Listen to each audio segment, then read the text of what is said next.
Welcome to Indian study. तारीख है आज 12 मई और हम कवर करेंगे 12 मई के सभी इंपॉर्टेंट करंट अफेयर्स के क्वेश्चन। साथ ही साथ जो इंपॉर्टेंट एक्स्ट्रा फैक्ट हैं वो भी आज हम इस वीडियो में जानने वाले हैं। तो चलिए स्टार्ट करते हैं। सबसे पहले यदि आपने हमारे चैनल को सब्सक्राइब नहीं किया है तो जल्दी से सब्सक्राइब कर लीजिए, साथ ही साथ बेल आइकन को भी दबा दीजिए ताकि आपको आगामी नोटिफिकेशन मिल पाए। और यदि आप लोग PDF जो है बिल्कुल फ्री में चाहते हो तो आप हमारे टेलीग्राम चैनल जो कि इंडियन स्टडी के नाम से है उसको, या फिर व्हाट्सएप पर, दोनों पर कहीं पर भी आप जुड़ सकते हो। दोनों ही का जो लिंक है वो डिस्क्रिप्शन में आपको दिया गया है। और ज़्यादा से ज़्यादा यदि वीडियो आपको पसंद आए तो उसे ज़्यादा से ज़्यादा आप लोग शेयर करिएगा। चलते हैं हमारे पहले क्वेश्चन की ओर। किस राज्य में सबसे कम शिशु मृत्यु दर रहा है? तो इसका बिल्कुल सही आंसर हो जाएगा ऑप्शन ए, यानी कि मध्य प्रदेश इसका बिल्कुल सही आंसर हो जाएगा। तो मध्य प्रदेश राज्य में सबसे कम शिशु मृत्यु दर रहा है। अब इस बात की जानकारी हमको कहाँ से प्राप्त हुई है? तो इस बात की जानकारी हमको नमूना पंजीकरण प्रणाली से प्राप्त हुई है। अब नमूना पंजीकरण प्रणाली होती क्या है? तो ये भारत के जो रजिस्ट्रार जनरल हैं उन्होंने वर्ष 2018 के लिए, याद रखिए 2018 के लिए क्या किया है? राष्ट्रीय जन्म दर, मृत्यु दर और शिशु मृत्यु दर पर एक डाटा जारी किया है जिसे हम नमूना पंजीकरण प्रणाली बोलते हैं। अब इस प्रणाली के कुछ इम्पॉर्टेंट आपको डेटा जानने होंगे, जैसे कि जो जन्म दर है पूरे भारत में वो 20% रहा है, मृत्यु दर 6.2% रहा है और शिशु मृत्यु दर जो है वो 32% रहा है। ठीक है। अब यदि बात की जाए स्टेट वाइज की, ये तो हो गया हमारा पूरे भारत का डाटा। अब स्टेट वाइज की यदि बात की जाए तो सबसे कम जन्म दर जो रहा है वो अंडमान एंड निकोबार में रहा है। ठीक है। और यदि बात की जाए सबसे ज़्यादा जन्म दर कहाँ पे रहा है, तो बिहार में सबसे ज़्यादा जन्म दर रहा है। अब मृत्यु दर की बात की जाए तो सबसे कम मृत्यु दर दिल्ली में रहा है और सबसे ज़्यादा कहाँ रहा है, तो छत्तीसगढ़ में रहा है। तो ये कुछ इम्पॉर्टेंट डेटा थे जो आपको इसके बारे में याद रखने हैं। अब यदि मध्य प्रदेश की बात की जाए तो ये रहा मध्य प्रदेश। भारत के नक्शे में राजधानी भोपाल है, मुख्यमंत्री शिवराज सिंह चौहान है, लालजी टंडन यहाँ के राज्यपाल हैं, मुख्य न्यायाधीश अजय कुमार मित्तल हो जाएंगे, राज्यसभा की सीट यहाँ पर 3 हो जाएंगी और लोकसभा की सीट 29 हो जाएंगी। अब मध्य प्रदेश से कुछ इंपॉर्टेंट क्वेश्चन रिसेंटली आपको देखने को मिले हैं, जैसे कि छात्रों को मिड डे मील उपलब्ध कराने वाला ये पहला राज्य बन गया है। साथ ही साथ जीवन शक्ति योजना भी इसी राज्य ने स्टार्ट की है, जिसमें क्या था कि जो घर पर महिलाएं हैं वो मास्क बनाकर सरकार को बेच सकती हैं 11 रुपये पर मास्क की कीमत पर। तो ये भी मध्य प्रदेश में स्टार्ट की गई थी। अब मध्य प्रदेश से यदि क्वेश्चन पूछा जाए स्टैटिक जीके का, तो यहाँ पर सबसे ज़्यादा क्या पाए जाते हैं? हमारे नेशनल पार्क पाए जाते हैं। ठीक है, जिसमें से कुछ हमारे माधव, पन्ना, कान्हा, ये सभी राष्ट्रीय पार्क कहाँ पर पाए जाते हैं? हमारे मध्य प्रदेश में पाए जाते हैं। नेक्स्ट क्वेश्चन की ओर चलते हैं। भारत ने कितने द्वीप देशों की सहायता के लिए मिशन सागर लॉन्च किया है? तो देखिए यहाँ पर बिल्कुल सही आंसर हो जाएगा ऑप्शन बी, यानी कि 5 इसका बिल्कुल सही आंसर हो जाएगा। तो पूर्वी हिंद महासागर क्षेत्र के देश हैं उनको सहायता प्रदान करने के लिए भारत ने मिशन सागर लॉन्च किया है।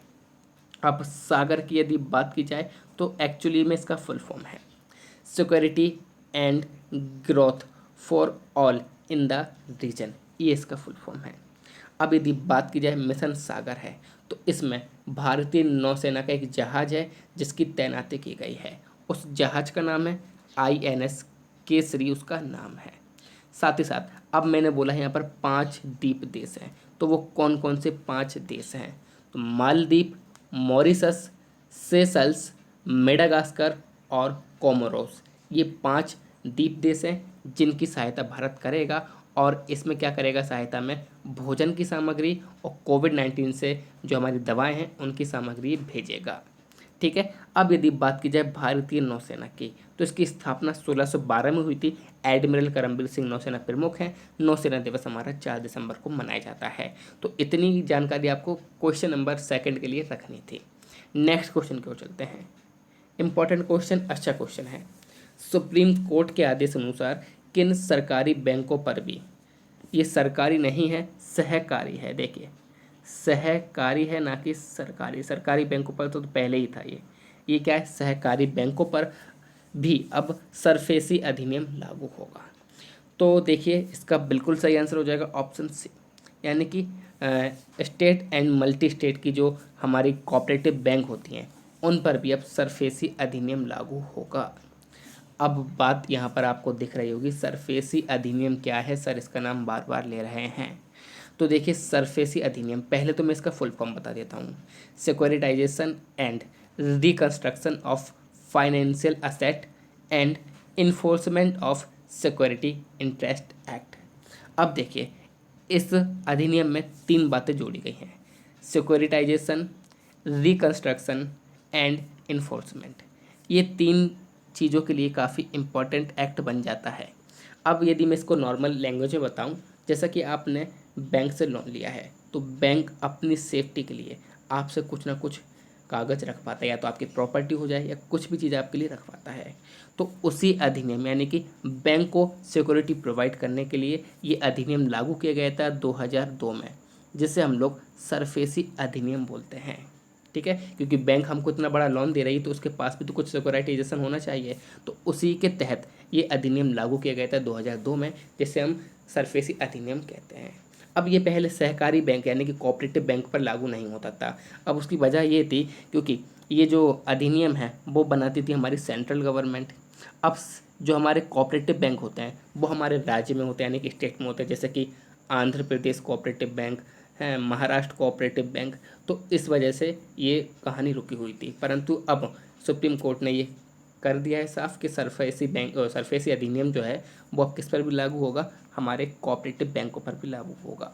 अब सुप्रीम कोर्ट की यदि बात की जाए तो इसकी स्थापना हुई थी 1 अक्टूबर 1937 में नई दिल्ली। इसका आप जानते ही हो क्या कहते हैं, नई दिल्ली में हमारी है ही सुप्रीम कोर्ट और शरद अरविंद बोबड़े इसके मुख्य न्यायाधीश हैं। हाल ही में कोरोना वायरस वैक्सीन तैयार करने के लिए ICMR ने किसके साथ हाथ मिलाया है, तो इसका बिल्कुल सही आंसर हो जाएगा ऑप्शन सी, यानी कि भारत बायोटेक इसका बिल्कुल सही आंसर हो जाएगा। तो देखिए रिसेंटली ICMR ने 11 वायरस स्ट्रेन निकाले थे, उसमें से एक जो वायरस है वो उसने भारत बायोटेक के साथ साझा किया है, और उस एक वायरस के साथ भारत बायोटेक क्या करेगा, कोरोना वायरस वैक्सीन तैयार करने के लिए ICMR के साथ हेल्प कराएगा। अब ICMR आप जानते ही हो क्या होता है, ठीक है।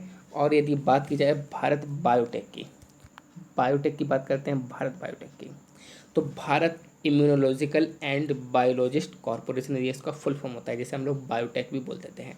स्थापना 1989 में हुई थी, स्थान इसका उत्तर प्रदेश में है, और इसके प्रबंध निदेशक यानी मैनेजमेंट डायरेक्टर कौन है, तो श्री चंद्र प्रकाश गोयल इसके मैनेजमेंट डायरेक्टर हैं। अब यदि भारत बायोटेक की बात आई है तो आपको एक बात और याद रखना है कि ये पहले ही से कोरोफिलू नामक, क्या है, कोरोफिलू नामक कोविड-19 टीके का टेस्ट का परीक्षण कर रहा है। ये भी बात आपको याद रखनी है भारत बायोटेक के बारे में। अब ICMR की यदि बात की जाए तो Indian council of medical research full form होता है। स्थापना 1911 में हुई थी, नई दिल्ली में इसके मुख्यालय है, महानिदेशक डॉक्टर बलराम भार्गव हैं। आरोग्य संजीवनी हेल्थ इंश्योरेंस पॉलिसी किसने को शुरू की है, तो देखिए इसका बिल्कुल सही आंसर हो जाएगा ऑप्शन ए, यानी कि SBI इसका बिल्कुल सही आंसर हो जाएगा। तो SBI जनरल इंश्योरेंस ने ये पॉलिसी शुरू की है। अब इस पॉलिसी में होगा क्या, तो इसमें भारत में कहीं भी जो व्यक्ति है यदि बीमार हो जाता है तो 1 लाख से 5 लाख रुपए तक का इस पॉलिसी के अंतर्गत उसे क्या दिया जाएगा, बीमा कवर दिया जाएगा। तो ये पॉलिसी जो है वो रिसेंटली किसके द्वारा शुरू की गई है, SBI के द्वारा शुरू की गई है।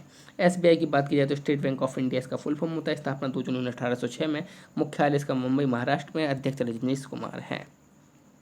राष्ट्रीय प्रौद्योगिकी दिवस कब मनाया गया, यानी कि नेशनल टेक्नोलॉजी डे, तो इसका बिल्कुल सही आंसर हो जाएगा ऑप्शन ए, यानी कि 11 मई इसका बिल्कुल सही आंसर हो जाएगा।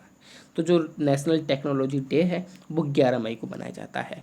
अब 11 ही मई को क्यों मनाया जाता है, क्योंकि इसी दिन पोखरण का परमाणु टेस्ट किया गया था, और कहाँ पर, तो राजस्थान में।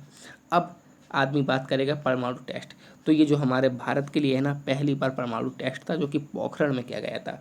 और यदि ज़्यादा जानकारी चाहिए हो तो आप लोग परमाणु फिल्म देख सकते हो, उसमें काफ़ी जानकारी दी गई है। तो राष्ट्रीय प्रौद्योगिकी दिवस 11 मई को मनाया जाता है। अब जब भी कोई दिवस की बात आती है तो हम उस दिवस के सभी इम्पॉर्टेंट दिवस को रिवाइज करते हैं। जैसे कि सबसे पहले यदि बात की जाए, हम सिर्फ इम्पॉर्टेंट की बात करेंगे तो 3 मई को हमारा मनाया जाता है वर्ल्ड प्रेस फ्रीडम डे। कौन सा मनाया जाता है? 3 मई को हमारा वर्ल्ड प्रेस फ्रीडम डे मनाया जाता है। ठीक है। अब यदि बात की जाए उसके बाद 5 मई को तो इंटरनेशनल मिडवाइफ डे और वर्ल्ड हैंड हाइजीन डे मनाया जाता है। 7 मई को वर्ल्ड एथलेटिक डे यानी कि विश्व एथलेटिक दिवस। 8 मई को वर्ल्ड रेड क्रॉस डे और 9 मई को हमारा वर्ल्ड माइग्रेटरी बर्ड डे यानी कि विश्व प्रवासी पक्षी दिवस मनाया जाता है। चलते हैं नेक्स्ट क्वेश्चन की ओर। अंतर्राष्ट्रीय हॉकी महासंघ के अध्यक्ष का कार्यकाल कितना बढ़ा दिया गया है? तो इसका बिल्कुल सही आंसर हो जाएगा ऑप्शन बी, यानी कि 2 वर्ष इसका बिल्कुल सही आंसर हो जाएगा। अब अंतर्राष्ट्रीय हॉकी यानी कि इंटरनेशनल हॉकी फेडरेशन, जिसे हम FIH बोलते हैं, इसकी स्थापना 7 जनवरी 1924 में हुई थी। लोजन स्विट्जरलैंड में है। अध्यक्ष इसके नरेंद्र बत्रा हैं और CEO कौन है? थ्योरी बील हैं। हाल ही में किसने पहली स्वदेशी एंटी डिटेक्शन किट विकसित की है? देखिए, एंटी डिटेक्शन नहीं है, एंटीबॉडी डिटेक्शन किट है। क्या है? एंटीबॉडी डिटेक्शन किट विकसित की है। तो इसका बिल्कुल सही आंसर हो जाएगा ऑप्शन बी, यानी कि NIV, national institute of virology, जो कि पुणे में स्थित है, उसने क्या किया है?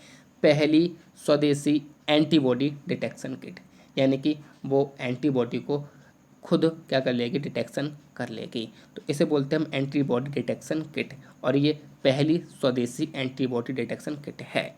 ठीक है। चलिए, अब यदि नेशनल इंस्टीट्यूट ऑफ वायरोलॉजी की बात की जाए तो इसकी स्थापना कब हुई थी? 1952 में हुई थी और मुख्यालय पुणे महाराष्ट्र में है।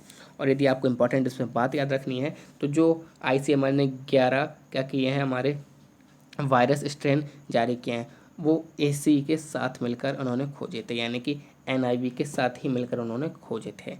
नेक्स्ट क्वेश्चन क्यों चलते हैं। वर्ष 2019 19 to 20 में भारतीय सुंदरबन में बाघों की संख्या बढ़कर कितनी हो गई है? तो इसका बिल्कुल सही आंसर हो जाएगा ऑप्शन बी, यानी कि 96 इसका बिल्कुल सही आंसर हो जाएगा।